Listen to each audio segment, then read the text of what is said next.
Phantom Requiem for the Phantom is an interesting anime. It has a lot of strong elements, bringing in that moral gray area that adorns so many of our most discussed anime. Following a pair of trained assassins with no memory, who exist within a shady organization seeking to unite the underworld beneath their banner, things snowball out of control as they discover themselves and the masters who control them, all while both trying to escape and bring others into their situation. It touches on free will, the morality of following orders, the cost of ambition, and a lot more as Reiji and Eren gun their way down a winding path at extreme speed. I want to emphasize extreme speed there because we also have to address why we won't be covering any of those things here today. The anime has a terrible pacing, zooming through some sections and lingering on the others, creating a very rushed coverage of those deeper topics. It also has a lot of those ideas and comments meekly on them, but it's too busy patting itself on the back for prolonged silences, inverted angles, or puppet imagery as if it's the pinnacle of art. I think it had some of that potential, but it simply didn't follow through. It's too odd for its own good most of the time, as if they took everything that sounded cool and did it, regardless of thematic coherence across arcs, leaving most of the depth scattered and unfinished. That isn't to say it all failed. I think some of the oddities work quite well. Scythe being a total creep and crafting this abusive, one-sided, gun-holding, oil-rubbing sex act is chilling, and I want to do an entire episode about Scythe and his tactics of abuse one day. And then this pairs with the bullet removal scene, which is shot like a sex scene, honestly, in a different yet similarly uncomfortable way. The camera captures their faces in quick and extreme emotion, shows lean-ins and grips, but avoids detailed specifics. It's unique and fits with how minimally connected they are to anyone else, that this is the pinnacle of their pleasure. And everyone is doing things to Eren in the name of odd versions of love, which gives credence to her being a tragic, simple follower. It doesn't make the complete lack of personality from most of the cast work, but it's something at least. So if I'm ragging on the anime, why are we still talking about it? Well, like other 5 out of 10 anime I enjoyed, I think there is something good in here. It seems reasonable to me to think that an anime with its share of random tits, fast cars, guns, and a bland yet mysterious troubled main man has at least one thing that was well thought out. Some main character escapism. That just seems to be how anime works. It's not my cup of tea, but I do think it holds true here. Notice how Reiji's situation is tragic, but the bad things that happen to him usually involve to the women around him. For how disappointing Phantom may be at times, I think it's interesting to look deeper into Reiji and put some words to his actions to explain a few points that initially drove me insane, but that I now see some depth and consistency to. I think 2 words best sum up his character: survival and salvation. When the anime starts properly, we get a pretty clear look at Reiji surviving. He wakes up somewhere unfamiliar to him and immediately jumps to action, surveying the situation around him and looking for the best way to get out of wherever he is. That's step 1 in surviving, understanding the situation so you can make the best decisions. He does that naturally, and this natural direction is something Inferno praises heavily. No prior training, no knowledge of tactics. A blank canvas. He operated solely on natural instinct. He manages to best N, albeit while holding back, Phantom, and prove himself worthy of use for their causes. He doesn't just succeed in Ein's training from there, but he outright thrives, doing in 6 months what it took her 2 years to do. In this process, he becomes nearly brainwashed, following orders for fear of his life, but I don't think that's the extent of his will. I think allowing such a thing to happen is just survival under disguise. He's trapped in the middle of nowhere, a hostile desert that would ward off any would-be escapees, not to mention the fearsome killer keeping an eye on him for most of his stay. At a physical level, he thrives because in his initial level of knowledge, physicality is the only way he might ever escape. Until he can best Phantom and hijack a ride out of that place, he'd only ever be their puppet, sitting and waiting to be unleashed on the world. It's impossible for him not to have reached his conclusion after proving himself to be so savvy initially. Reiji knows he needs to get stronger to have any hope of regaining a real life. And this real life is where we can start getting into the mental side of things. When we say survival, there's 2 forms of it. There's existence, the physical being you have that has planted itself firmly upon this world. But there's also you, the consciousness that exists within that shell looking out from its eyes. Just as your body can be broken with your mind remaining intact, your mind can be ripped apart while your body continues onwards. This is the process we start to see take effect in Reiji as he falls deeper into the repetition of his new world. All I do is exactly what I'm told to do. As long as I keep doing this, as long as I stay focused, I won't have to think about anything. As long as I do this, I feel relief. I even forget all the questions I have. And then the day just disappears. This is his first form of mental survival to allow near destruction. This seems counterintuitive, but let's see. If he stays aware, sits there, and continues to agonize over his situation, where would it actually get him with no method for escape? He'd only be more against what his only allowed purpose would be, mentally at war with the physicality of his situation, one he can't escape. Think about being forced to do something you disagree with wholeheartedly. The more you ponder that situation, you'll only hate it even more. You're forced to become the thing you hate.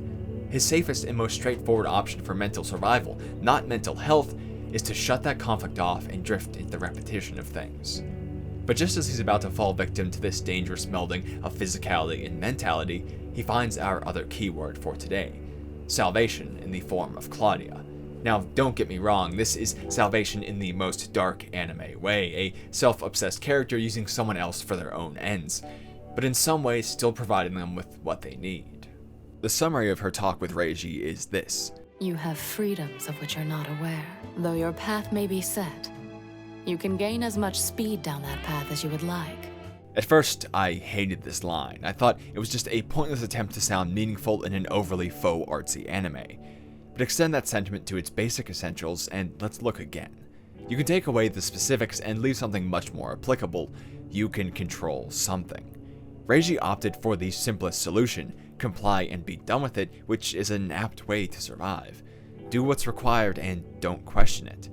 In a normal sense, it's like he has a shit job he hates, but it provides him with a house and food. It's a necessity. He may hate his life, but he has a life, and it requires no more effort if you shut off and just accept it. Claudia introduces a foreign idea for him of shifting to something new, and I think his solution to everything is best seen by the start of their interaction. Are you curious to know more than just my name? No. Contrasted by what he does following. How'd you get this way? Why do you do it? After this conversation, he starts to ask questions about his surroundings, about what Ein did on a mission, about her past, and more. And this is a modification that fits in with his survival instinct. As he gathers more information about his surroundings, be it Inferno, or Scythe, or Ein, it gives him a clearer picture of his situation and a better chance for survival. In his own way, Reiji keeps peeking out from behind the mask of Zwei, looking for his opportunity to free himself once again. And this isn't an easy task. One of the most striking early scenes is his test, where Reiji is forced to kill for the first time. Now, it's no Trigun, but it still offers something interesting. Pushed to his limits, Zwei comes forward to finish the job, much to the dismay of his mental counterpart. He's killed and his hands are forever stained with blood. In some karmic balance, it's only fair that he now faces the same punishment. To try and countenance his action, he has Eren kill him, kill Reiji and leave only Zwei left alive, leave the murderer alive to bear the sin. And she obliges as the one who taught him to give up control in the first place. She sees it only as a danger, the stuff that leads to moments like this where your survival is threatened. And he recognizes the same thing. With Reiji dead, Zwei goes on to do horrible things. Not just killing gangsters and murderers, but entire scores of rival organizations and their wives and children, all for the betterment of Inferno. And for survival's sake, it's Zwei. Not Reiji, but Zwei, the second Phantom, the Hand of Inferno, the assassin of Claudia, anything but Reiji. Because he doesn't exist in this world. He can't. Reiji is the man who went on vacation to the US and had a life and a family in Japan where people loved and missed him. He's not the killer, just a person. He can't exist in this world. That's why he lets Zwei take over for the mental survival of Reiji. But things aren't that simple. It was harder to keep his spirit down than he may have thought, especially with Claudia's selfish tampering. She instilled in him the want to question his situation, something unique to Reiji, not to Zwei. Even after he lets himself be killed, he continues to ask why. Why Inferno is taking a specific mood, or why Ein is having her dream. And that's not something a Phantom does. He never fully separated himself in that moment, and he knows it. He knew it from the start. His eyes were open the entire time. He made himself respond to Zwei. It was an act, just like they would perform on a mission and nothing more. We see this false disconnect later, right here. This delay, the hesitance he shows, isn't something a fully jaded killer like Zwei shows. Reiji was always there, watching every single detail. We see the torment this realization brings once Claudia reveals his past. She holds his passport in front of him, almost mocking his situation and tempting his fate, throwing outright seduction into the mix. He resists, rightly stating that, If I come to know who I was, I don't know if I can stay who I am. You think he'd jump at the opportunity, but he knows what it means, facing the truth he's been trying to hide. Knowing who he is shattered the lie that there's both a Reiji waiting to come back and a Zwei in the driver's seat. It forces him to confront that there is no such distinction. There was only him, and there was only what he's done in the name of survival. I've killed so many with my own hands because I just wanted to live. This is where we have to make a distinction. Finding ways to survive mentally doesn't mean you succeeded, doesn't mean you're healthy. It just means you've pushed back the clock. That's all survival really is. This is all he was doing, and maybe something of a skill for him, this innate ability to conform, to fit, and with those survive, but it's not foolproof. It was based on his situation, a man who couldn't know his past and likely never expected it to be shoved in his face. He didn't account for a master manipulator like Claudia. His plan to keep Reiji locked away while Zwei took the fall failed. He knows this, unable to do more than listen when the chance to go home is right there. He's broken, forever changed by the hands of Inferno. And this revelation does something else to Reiji. It forces him to confront a new purpose. Surviving alone isn't enough. He needs to survive with some kind of purpose. Until this point, it had been the survival of a separate and moral Reiji, but that dream is dead. Although it might just be down to the anime's awful pacing, I think this is why he's able to adapt to Claudia's words so quickly. It's strange that after being indoctrinated, he's able to simply remember to think for himself based on one conversation, especially one as rooted in self-centered phrasing like it was. I think that just means the feeling was always there within him. It's safe to say that most of us don't want to live as a mindless puppet, whether we're killing for the mobster Illuminati or just trudging through a daily job. Reiji has this to the extreme. We don't know what he lived for before Inferno, we just know he wanted to live. And why? Why can he fight so hard as he does, deal with so much for so little in return? I think it's a search for purpose. This is part of his initial struggles and why Zwei was so necessary. When the only purpose presented to him is to kill for survival, Reiji would be mentally destroyed, and in the end, that means survival as solely himself wasn't an option. And now, faced with a new self, he has to start from the ground up. Confronting who he really is, he needs salvation for purpose, not just survival. And I think this is part of why he commits himself so much to Eren. It's another supremely fast development that's likely due to a packed adaptation. But let's take it for what it is. In a single night, he regains his memories and decides to save Eren against her will. This is a twofold development, both the search for purpose by providing the means of salvation to another, and seeking that same salvation through the other. Let's start with the former. Saving Eren provides everything Reiji needs to exist. While it may not be the safest option, that's a small trade-off given he's with the woman who single-handedly kept the criminal underworld at bay. In reality, he'll be forced into a dangerous situation either way, so he might as well take the one that provides him mental survival, both reconciliation with his actions and purpose at once. Having woken up, he can't sit idly by while Zwei kills anymore. By taking Eren's fate into his own hands and directing it somewhere he feels is better, in a small part, he's able to atone for his actions. Saving a life, especially one that would be taking others otherwise, is a moral service to the world. Maybe in some small way, it can make him human again, and it makes his path just enough defined despite the hazy edges. Kill Scythe and find Eren's past. The former is simple enough, but the latter isn't. It's a winding, wild goose chase with only one point to start and no knowledge of where it might go from there. It could take days, or it could take years. And that might be better. Achieving the purpose isn't what matters. It can be anything, realistic or not, as long as it can be followed. If the purpose was completion, he wouldn't be able to adapt as quickly as he does, the same act as throwing away purpose. What matters is simply having one, so his actions have some meaning greater than bringing death, however loose it may be.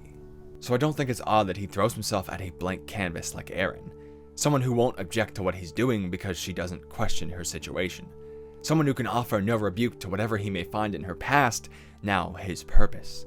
I hate that Eren is as bland as she is. I don't think it provides her enough tragedy to make up for the personality of a cardboard box left in the rain. But it does work for the others, those who can see in her and take from her whatever they want. For Reiji, this is salvation, a form of mental gymnastics that provides survival. I think this explains his odd actions that lead him to Cal as well. It always seemed so odd to me that he just happened to visit the grave of a random dead woman after spending years killing for Inferno, and just now an innocent person died and it matters to him. But this is after he killed Eren. He's been existing as a purposeless mess since then. Why else would he give in to the temptation of Claudia and become this odd, cheesy picture of a Miami gangster? It doesn't feel like him at all, for good reason. It isn't. It's possible he went to see where Judy died because he was hoping to find something, anything that could change his course. Change things so he could do something more than just be some clay modeled into submission. And it shows itself. Cal is a mismatch for his asshole persona, and he takes her in anyway, once again allowing himself to force the purpose of another onto his own shoulders, to find the ones who killed Judy and make them pay. He knows he can never actually provide this, but she doesn't. And like we said, the strength of purpose doesn't matter, just that it's there. And Cal, being his opposite, is also quite fitting and intentional. Remember that he's also seeking salvation, and what better way to do it than to maintain purity? To take that bloodlust away from someone still uncorrupted and deal with it himself. As he says, Do you think I wanted to spend my life as a goddamn killer? I hate myself. I'm worthless. But doesn't worthlessness provide some worth? Knowing that you can take things on for others and only scratch an already marred canvas. It may not be ideal, but he knows what it's like to create a killer, and if he can stop that from happening again, at least it's something. Much like with Eren, he's able to love Cal quickly, and this time it's more real. They're not out acting like a couple to fool everyone around them. They're not trapped together because of Inferno's wishes. They want to be there. She wants to stay with him and cook and clean and take on the typical definition of a housewife in every picturesque TV show. They call it a family game, and with good reason. It really is, each living out some ideal fantasy through the other. This, the almost corny normal life they live, is his salvation. A window into the world of regular people, the one he lost. As they declare their love, he says this. I want to be who I was before this. I thought somehow I could be that person again if I was with you. Like you're the key. She's hope and purpose. And now that he has fulfilled hers, it's time for her to fulfill his and bring him back to the world he lost. Hi there, this is something I normally don't do, and it does kind of interrupt the flow of the video, so if you just want to get back onto the meat of this video, you can go ahead and skip to the next chapter on screen right now. But if you have a bit of time, I'd like to talk to you about some important things going on with the channel here. What I really want to do right here is get a bit better at self-promotion, so I'm going to plug my Patreon, because as most of you who have followed the channel for a while know, this is something I'd love to do, because it's something about building a community, about educating, about teaching about new concepts and provoking thought, and things that I love to do that feel valuable to me and that you all think are valuable as well. And I want to be able to grow that, so I do want to mention that I have a Patreon where you can get your name at the end of videos, and if we get to 20 Patreons, I'm going to start putting up polls with a few different options for anime, so you can actually have an influence of what we'll be covering on the channel next. And if something goes through a few polls and maybe doesn't get any votes, we'll swap it out, we'll take some suggestions, so you can get more content that you love, as well as providing a bit of monetary support so that one day I can keep making that content you love as well. If we get more than 20, I'll consider doing some Q&As, a few different things like that to again boost and give you a little bit extra of the channel that you have chosen to support, and help grow into the future to provide more content to everyone. Along the same lines, if you want to support the channel but don't want to give to our Patreon, you can go ahead and just leave a like and a comment on the video, because that shows interaction and that shows engagement, and YouTube looks at those things and says, that's good, let's push this video to more people. And I do want more people to see this, and I do want the channel to grow, and by extension that means I do want it to make more money, because if it's making money, it means I can support myself and I can go ahead and make more content that you love and spread more education and information and thought-provoking things that I love to talk about and discuss with y'all and see your opinions on in the comments as well. So I'm just going to be open and upfront about it, that those things do help the video boost in the YouTube algorithm and push it forward to more people. So if you consider doing either of those two things, whether supporting on Patreon or the like and the comment, I would greatly appreciate that to help push the channel to more people, to grow the content, and so make it better so I can keep providing it for you. But anyway, I've rambled long enough, so I'll just go ahead and get you back to the content you came for. Thank you for checking out this little middling bit. I'll shut up now, I swear. But we know things couldn't just end so perfect like that. There were rain clouds hanging over their parade the entire time. It all feels a bit off. Not just knowing Inferno still holds Reiji's leash, but that he had to bring her into the threshold of his world to see hers. That she's still so young, and while he might be physically young, that he's lost all his youth. It was never going to be a happy ending, and we all know it wasn't. One of the most infuriating aspects of Phantom to me initially was how quickly Reiji accepts that Cal is dead, not waiting to see if she was out, not looking for her, nothing. He just moves on immediately and finds Eren once again. But as I started to see these concepts emerge from his character, this started to make more sense to me. It fits with two of his most prevalent traits, survival and adaptation, and it confirms the lack of strength required for his purpose. Our earliest look at him confirms these traits as he accepts his odd situation and fights for his life. This is a similar deal. He could wait around, agonize over Cal, try and exist with a purpose in stasis and risk his survival, or he could do what he's used to, leaving it all behind, moving on. He knew Eren was still alive at this point. He knew that he could be searching for this salvation. His old method was right there, ready for the taking again. It wasn't much of a change to start running back to Eren, even if they changed things from there. It's the easiest option, the one that makes the best odds of survival. He can't exist without these things, even for such a short amount of time. If he does, then he'd be forced to confront a grim reality, his life as a killer with no meaning and no hope of redemption, just a trail of death behind him. Breaking someone's heart hurts, but not as much as accepting that you're a monster. Reiji and Eren's time in Japan is a perfection of the family game that he and Cal were playing. It's taking the lessons he learned there and making a more perfect fake world. Now, I honestly hate some things about this arc. I hate Mio's entire role in the anime. The "I'll wait for you" plot point makes me want to vomit. It doesn't make me feel some kind of pure-hearted love, but instead selfishness and waste. Reiji moves on from everything just like that, and here's someone saying she'll never move on from him. Maybe that's the point, but I hate it. And this is getting very tangential, but there's a reason that in The Office, Dwight has some whole story about making a woman wait for him while he lives on some grand adventure, dicking her over every time. Because it's a stupid, childish dream, and he's this stupid, childish character. They poke fun at it because it's not romance, it's borderline manipulation, yet he looks at it as something cool and badass. It sucks. Anyway, tangent over, back to the script. Mio and their fake school life in Japan does provide something other than a contrast to their formerly harsh life, though. It shows how Reiji evolves. Eren brought him into her world, and there was nothing he could do about that. He makes the mistake of bringing Cal into his, and similarly pays. So this time, he detaches his new love from it. He makes a clean break and doesn't look back. And he did find some peace in Japan. You may say he didn't have a purpose there, despite his safety, but this was a simple adaptation, one which fits his need of only the vague. His purpose here was simply to live, to do what he was never able to for years, and to show that life to someone else. Rather than looking to the past, they're building a future. Too bad for them, the past didn't feel the same. I don't have much to say about this final arc past that. Cal is really just his failure coming back to haunt him, and I think that's much more fitting for a discussion of the cycle of love and hate that the anime explores, where they feed into each other in terrible ways. The most I can say here is they kill the past. They don't just move on, they create a definitive end to their past purposes, whether salvation and love or simply following orders. They've each grown and changed into something new after years of agony over the process. And finding Eren's past is the final step of that process. From there, the past would be well and truly dead for sure, as they witnessed it with their own eyes. So they do it. Reiji finally fulfills that first purpose, and at the same time achieves his salvation, the smile on Eren's face. He did the impossible, bringing joy and love to a world which had none. There was some decency to his life finally, despite all the lies and death. I think that's why he dies himself so easily, accepting it without a fuss.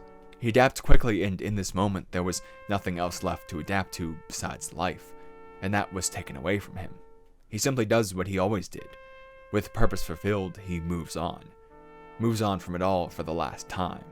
This is the only true completion of Reiji, a man who decided early on that he would find something more than his situation.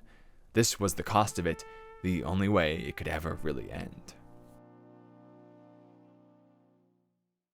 Requiem for the Phantom isn't a great anime.